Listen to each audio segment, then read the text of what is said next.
I bring you greetings. This is the first episode on the force of character, and it becomes also the first of our empowerment module. The empowerment module is designed with the objective of empowering and transforming ourselves for domination, as our Creator's intention was. As we know, the intention of our Creator was that we dominate on earth and to rule over the earth, just as He dominates and rules in the heavens. And His intention was that we bring on earth His kingdom. And so, this is the objective of our empowerment model. And in the course of empowerment model, we are going to look at diverse topics that will seek to empower us, transform our lives, for us to take our respective places of rulership. We are dealing in our first series with a subject matter which is necessary for individual living, a subject matter that is crucial for sustainable, legitimate success of business entities.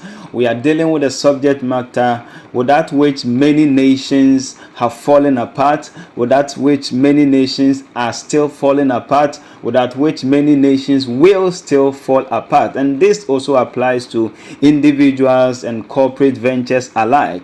Why? Because the leaders of nations, the leaders of these businesses, and our respective selves may not possess this important, critical, crucial virtue that is needed for success. As a matter of fact, it is worth mentioning that character precedes success. Character is the grounds on which success finds its feet. Character is a prerequisite for success and its sustainability thereof. I want to share with us a message in the Hebrew records in the book entitled Genesis, in the chapter 1 and the verse number 26. And the Bible talks about the fact, I paraphrase, the Bible talks about this Bible of the Christians, talks about the fact that God said, "Let us make man in our image and let them rule." The underlined word is rule, and the other underlined word is image. So first, He said, "Let us make man in our image, in our character," before they dominate. So character is an ingredient that is needed in the place of success. And I want us to take our time to look at some of the definitions of character that I came about with. And I say that character is the commitment or dedication to a set of values and standards without compromise or wavering.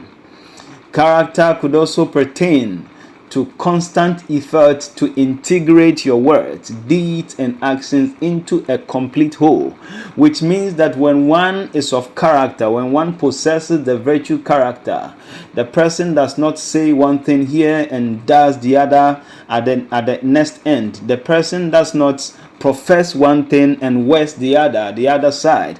When one has character, that person is committed to a specific vision and without compromise ensures that his focus is placed on that vision until it is realized. Character may also be said to be the development of self-imposed principles for the purpose of moral convictions. And this goes to say that when you have character, you stay put to your own principles, which means that you decide to impose on yourself certain virtues, certain principles, certain laws that you are not going to break on your journey to the realization of your vision or purpose in life. Character, I would say, is a non-negotiable and active prerequisite for success. I want to share with us, as we move on, the stories of two great men in the Old Testament of the Hebrew book or the Hebrew record. And even though there are numerous, countless examples in this Hebrew records, I want to share with us only two, and two from contrasting perspective. There are two individuals on which I want to base my submission. One was by the name Samson, the other was by the name Joseph. Samson was an individual who was, both of them, let me say, were created by the same creator. Both of them were blessed by their creator, but with respective purposes and objectives for their creation.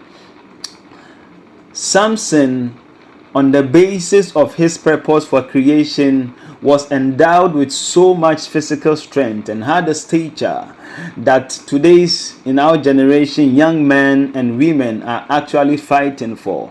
The young men are fighting, paying so much at the gymnasiums to get such stature.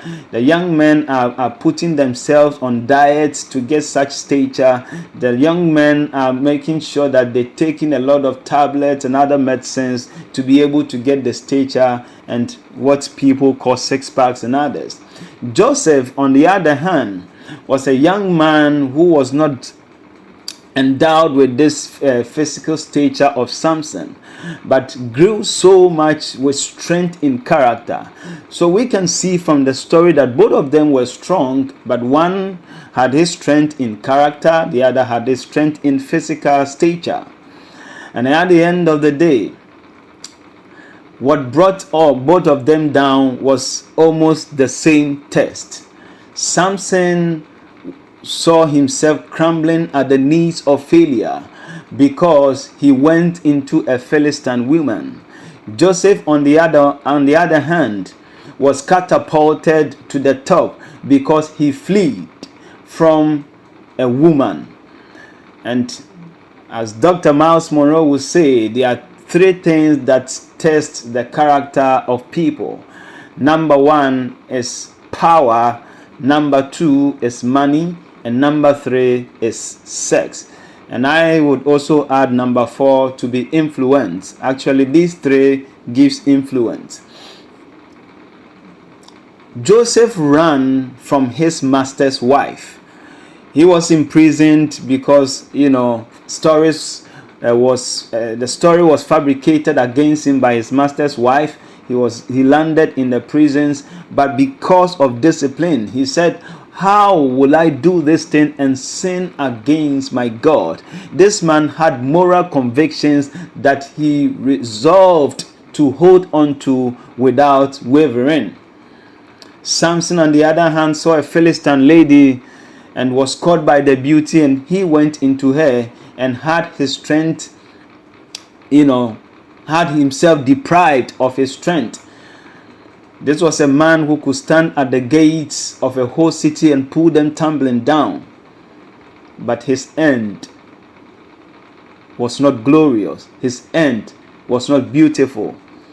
He had himself locked up in the jail of failure, while Joseph, on the other hand, saw himself on the pedestal of success when he became the prime minister of Egypt during his time. And there are key lessons to be learned from these stories. The first we understand is that the fulfillment of one's vision and destiny is not in the physical strength or perhaps the wealth that the person possesses. We also learn that strength in character is an important self-concept which is imperative to success, one, in the life of any individual, two, and in any establishment. As a matter of fact, I have personally arrived at the utmost conclusion that without strength in character, success is inevitable in any field of pursuit. And if I have to put it differently, I want to say and submit to us that without strength in character, failure is inevitable in any field. As a matter of fact, lack of strength in character means full of strength towards failure.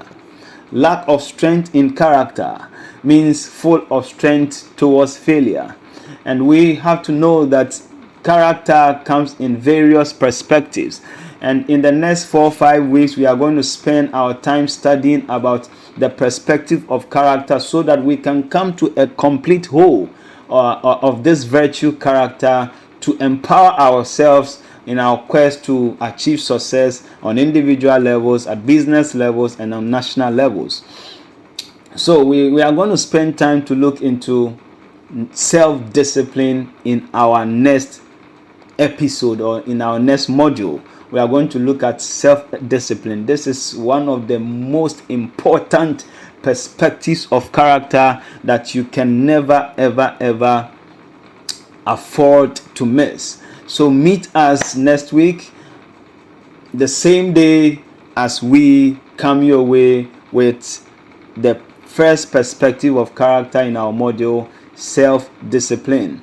And once again, we understand that EM, which is empowerment module, and the slogan is empowering and transforming ourselves for domination.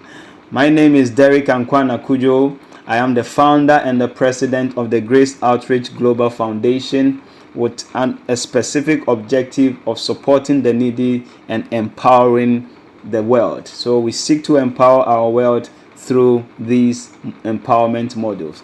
Meet you same day next week, and be blessed.